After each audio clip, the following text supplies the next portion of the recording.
No niin, mä oon haastanut Jonin tällaiseen wasabi-haasteeseen. Eli tuossa on tuollainen läjä wasabia, joka sisältää 56% piparjuurta, siinä on vettä, 12% wasabia, sokeria, sinapinsiemen öljyä, suolaa ja happamuuden säätöaineena on maitohappo.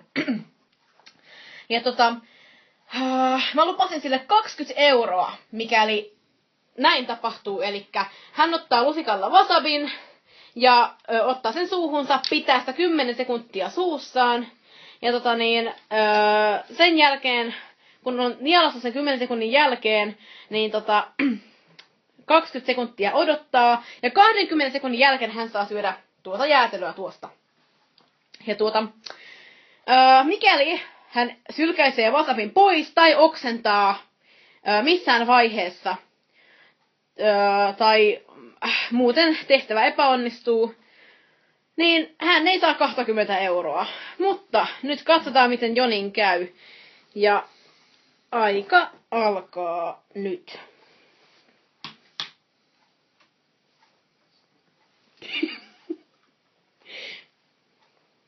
Ja saa nielaista.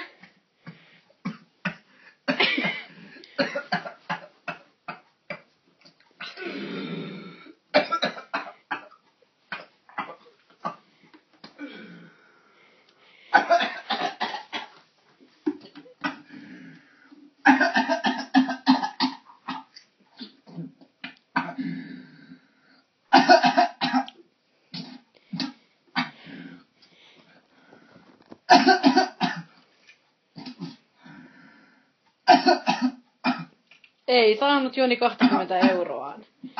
Taisi olla aika kivuliasta. Nyt on jäätelö kyllä ansaittava.